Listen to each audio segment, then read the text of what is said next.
SuperTalk Mississippi Media production. It's always enjoyable to do an opponent preview for an opponent I myself am not overly familiar with, and that is certainly the case today when we're talking about Arizona State.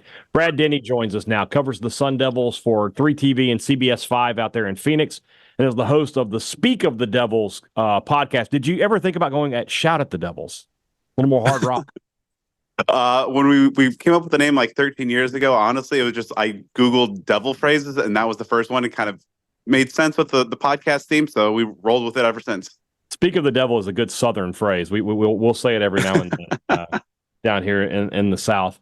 All right, Arizona State. In the state of Mississippi, everything is kind of viewed through the prism of the Egg Bowl, Mississippi State versus Ole Miss. I don't know if that's the same case in Arizona in the Territorial Cup, but when I look at Arizona State and I look at what Arizona was under Jedd Fisch, the first year, really bad.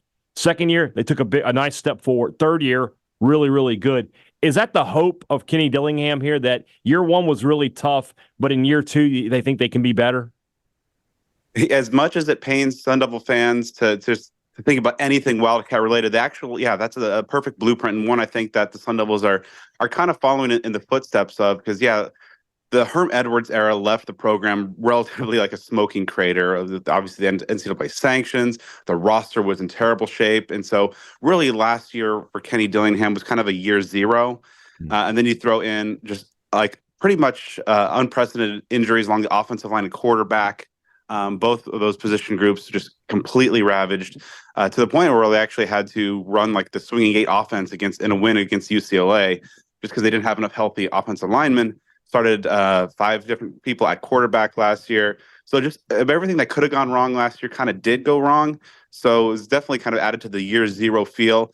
But now heading into the second year, they have a nice returning core. They've addressed some of the areas of need and really kind of bolstered the depth in the portal heading into the second year. So I think that you should see kind of that Jedd Fisch year two kind of step forward. Not sure that they're making any kind of big jumps to contend in the Big 12 as of yet, but you should see a much better football team this year for Kenny Dillingham than in his debut. This was not a good team offensively or defensively a season ago. They only averaged about 18 points per game. They gave up 32 points per game. Where do you see the bigger improvement this year for the Sun Devils? Will they be better offensively or better defensively? Oh, starting off on the offensive side, they almost have nowhere to go but up. As mentioned, they went through some pretty ridiculous injury situations on the offensive side at quarterback. By week 2 or 3, they're already down to their 4th string.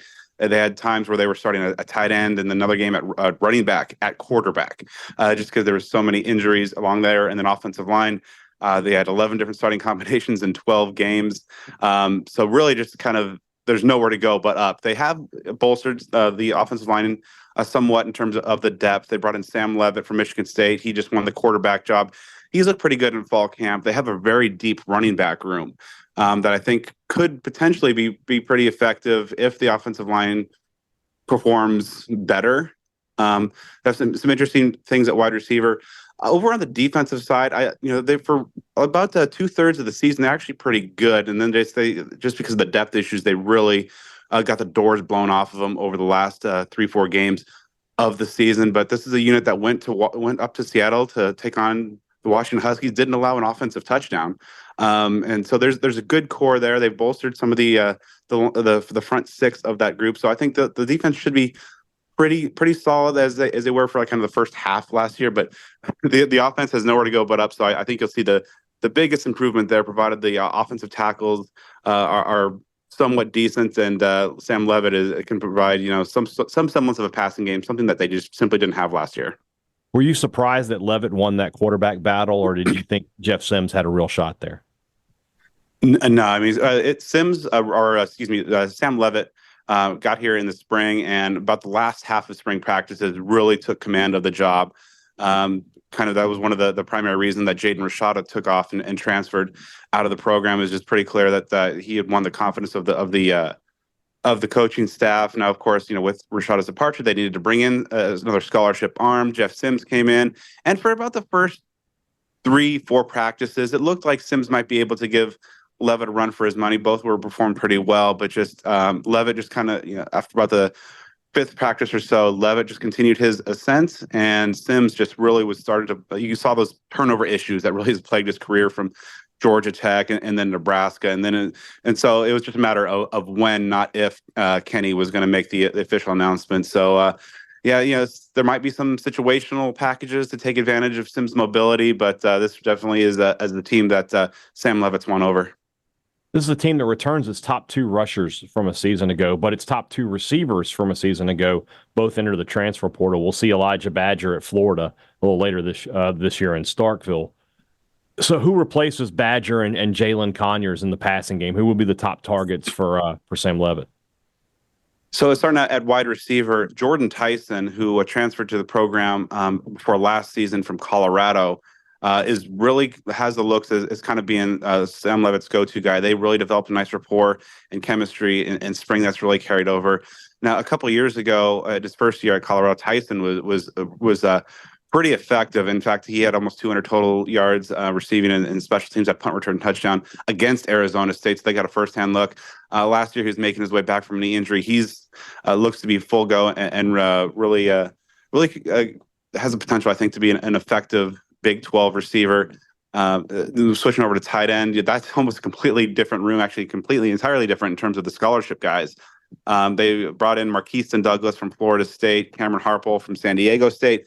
Both were pretty solid in spring, but I think the wild card here is Shimon Mateer, who played last year at Cincinnati, had 5 touchdowns, had a cup of coffee in the spring at Colorado before coming down to Tempe. A little bit of slow start in fall camp because he was a post-spring addition, but he's really kind of turned it on. He's really kind of wrested control away, and I think he's got probably the highest ceiling of the tight end group. Had a really nice one-handed touchdown catch at a big scrimmage down here. So he's flashed some upper tier ability. Just we'll see if the consistency can be there, because this is an offense under new coordinator Marcus Arroyo that really wants to feature the tight end. So there's some talent there, but we'll see if these guys who kind of collectively haven't really yet done it on the FBS level for a sustained basis are able to find that consistency.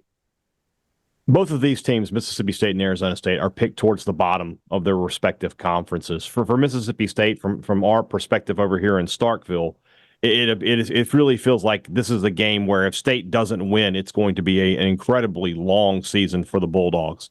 What is the feeling over there in Tempe about this game? How big would a win would it be, and what does a loss mean if it happens that way? Yeah, this is kind of the middle part of a pretty daunting non-conference slate for the Sun Devils.